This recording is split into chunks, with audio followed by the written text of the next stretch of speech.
Salut les devins, c'est Seikyu. On se retrouve aujourd'hui pour tout un florilège de news concernant le film Dragon Ball Super Super Hero. J'espère que vous n'avez pas manqué les news concernant le manga, chapitre 80 hier, et de prochaines vidéos sur divers sujets Dragon Ball ou non arrivent dans les prochains jours bien sûr, et merci pour votre fidélité et votre soutien vis-à-vis de tout cela. Et aujourd'hui, pas mal d'infos donc sur ce film, certaines qui ont été pas mal médiatisées, et une, je vous le disais hier, qui, pour le moment, jusqu'à ce que je publie cette vidéo, n'a été discutée nulle part. Et pourtant, elle existe, elle est publique et elle est officielle.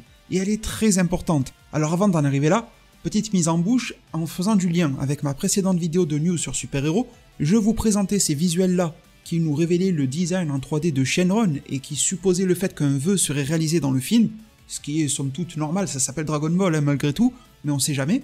Et on a un petit peu plus de précision concernant les tenants et aboutissants de ce vœu-là, alors on ne sait pas exactement ce qu'il est, mais nous avons des extraits du film qui ont été doublés en live durant la Jump Festa. On y entend Gamma 1 et Gamma 2 parler entre eux, dire qu'ils sont des super-héros. On comprend que un a un caractère plus sérieux, l'autre un petit peu plus volatile, etc. Ça, c'était déjà des choses qu'on connaissait de leur biographie. On va pas revenir dessus, je vous mettrai un petit lien en description si jamais vous voulez entendre comment ça rentre en japonais de vos propres oreilles. Mais on a également l'invocation de Shenron qui est faite, et c'est Piccolo qui s'entretient avec Shenron. Donc on ne connaît pas quel vœu sera fait, mais en tout cas sachez que Piccolo va très probablement s'y atteler. À part s'ils ont fait cette mise en scène pour la Jump Festa, mais ils nous ont quand même dit que c'était certaines scènes du film extraites en live pour les jouer devant le public. Donc c'est plutôt intéressant de savoir que c'est Piccolo qui va le faire, mais attention, on ne sait pas combien de temps va se dérouler dans ce film-là, ce qui pourrait donc induire plusieurs vœux, plusieurs appels à Shenron qui seraient faits, pourquoi pas par le ruban rouge au début et quelques temps plus tard par Piccolo à la fin, peu importe, mais aussi celui qui l'invoque n'est pas forcément celui qui le formule. Je vous rappellerai quand même du très célèbre vœu de Oolong. D'un autre aspect, seconde news sur ce film, pour faire monter la hype autour de ce dernier et forcément commencer à préparer les rentrées financières, les goodies, le merchandising, les produits dérivés s'organisent autour de celui-ci. Nous sommes déjà à moins d'un trimestre de sa sortie dans les salles de cinéma japonaises, et donc certaines marques s'activent et nous font des présentations de ce qu'ils vont proposer autour du film.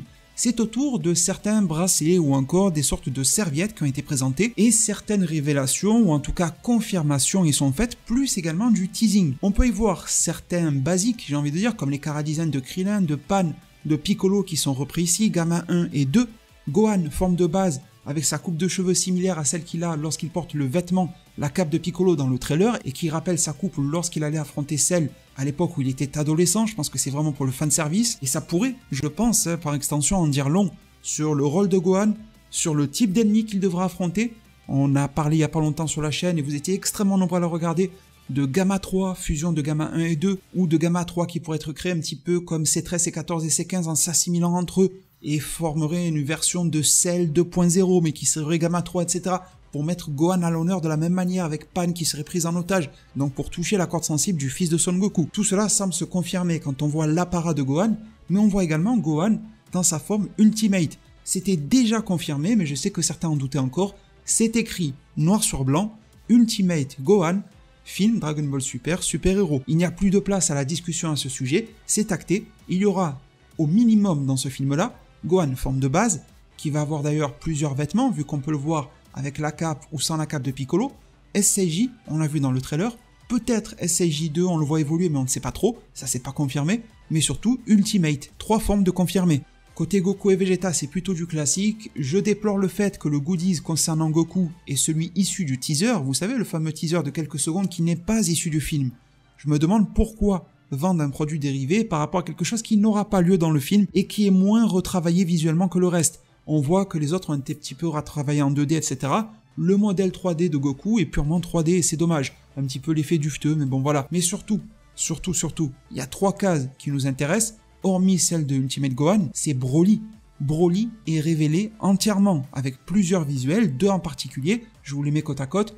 On le voit entièrement, et on voit également son buste de plus près. Alors on pourra toujours discuter des chara-designs qui sont moins efficaces, je trouve, que sur le film Dragon Ball Super Broly d'époque, mais ça on le savait déjà. On pourra toujours discuter morphologie, ce genre de choses, parce qu'il y a des choses qui clochent, j'en ai l'impression. Il faudra également voir comment cela rendra en 3D, mais je vous avoue qu'il y a quand même un petit plaisir coupable de revoir ce Broly-là, qui est mis en avant dans la promo du film. Espérons, vu qu'il est mis en avant ici, qu'il n'apparaîtra pas que 2 minutes, qu'il aura un peu plus d'importance malgré tout, de l'interaction avec Goku, Vegeta, Beerus et Whis, ça serait intéressant. De la discussion, peut-être recadrer les choses par rapport à la puissance de Broly. Où est-il par rapport à Goku et Vegeta désormais? Où est-il par rapport à Beerus? Aura-t-il une importance dans le scénario par rapport à Gamma 1 et 2, l'armée du ruban rouge?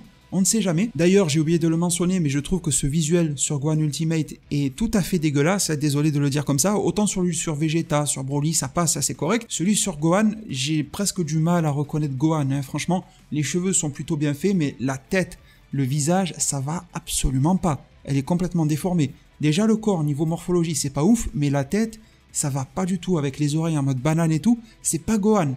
Je sais pas ce qu'ils ont foutu ici et je vois beaucoup de monde sur internet qui le valide ainsi. Franchement, je comprends pas. Il a presque un œil qui dit merde à l'autre et tout. Franchement, je reconnais pas Gohan ici. Vous me direz en zone commentaire ce que vous en pensez. Il est limite plus fidèle à lui-même là, alors qu'il a pas sa coupe de cheveux habituelle. Mais au moins, c'est quand même plus harmonieux ici. Ça a l'air moins raté. Enfin bon, dernière chose qui nous reste à analyser concernant cette news-là, mais restez bien accrochés car le gros du spectacle arrive, eh bien pour clôturer sur ces produits dérivés, on a deux cases, deux emplacements qui sont en noir pour des personnages qui nous seront révélés plus tard. Vous savez que les Japonais adorent faire ça. Je crois de mémoire qu'on avait déjà eu ça pour Kale, Caulifla ou peut-être Kefla ou un truc comme ça qui était aussi masqué sur des goodies à l'époque du tournoi du pouvoir. Bref, il y a quelque chose à nous révéler. Alors, beaucoup, et je pense à juste titre, pensent à Goten et Trunks vu que c'est un duo. Certains réfléchissent à du Gotenks. Je me dis aussi qu'il y a Broly, donc on pourrait s'attendre à ce que ça soit les chara-design de Shirai et de Remo, le duo qui l'accompagne toujours. J'ai du mal à croire que ça serait Edo et Magenta, vous savez, les petits méchants là, du ruban rouge, parce qu'on connaît déjà leur tête, donc pourquoi les cacher? Shirai et Remo, pour que ça soit eux, il faudrait que leur chara-design ait évolué, parce que si c'est le même, ça sert à rien de les masquer. Mais j'ai l'impression qu'ils essaient de faire monter un petit peu la pression autour de ces derniers-là, j'espère qu'ils vont pas se prendre les pieds dans le tapis. Donc je pense, et ce n'est que théorie, que ce sont Goten et Trunks qui se cachent derrière ces visuels-là. Dites-moi quels sont vos paris en zone commentaire. Mais j'ai de quoi? Eh bien, peut-être mettre du feu aux poudres, mais ce n'est pas volontaire, c'est une information qui nous est parvenue, comme je vous ai dit, elle est officielle, elle est publique, vous aurez le lien en description. La personne qui m'en a référé, qui m'en a parlé, je la remercie de tout cœur, c'est un ami que j'apprécie, mais qui préfère rester dans l'ombre et qui préfère rester discret. Mais en tout cas, le lien vous est accessible, rien n'est caché pour vous en matière d'information. Ça concerne la date de sortie de ce film-là, et là vous allez me dire, mais Saikyo, on s'en fout, on la connaît déjà, c'est en avril. Alors oui, c'est en avril au Japon. Mais qu'en est-il en Occident, par exemple? Qu'en est-il en Europe? Qu'en est-il en France? Qu'en est-il pourquoi pas en Afrique? Qu'en est-il sur les îles françaises? Que sais-je? Qu'en est-il dans le reste du monde? Eh bien, deux informations de taille, en plus de la date de sortie japonaise fixée au 22 avril 2022, viennent à la fois nous éclairer et flouter la situation. Première chose, bonne nouvelle, le film Super-Héros sortira en Thaïlande dans les salles de cinéma le 2 juin. Ce qui est plutôt correct, me direz-vous. Avril, mai, juin, ça sort après en Thaïlande, il y a le temps pour que la distribution s'organise derrière, c'est pas mal.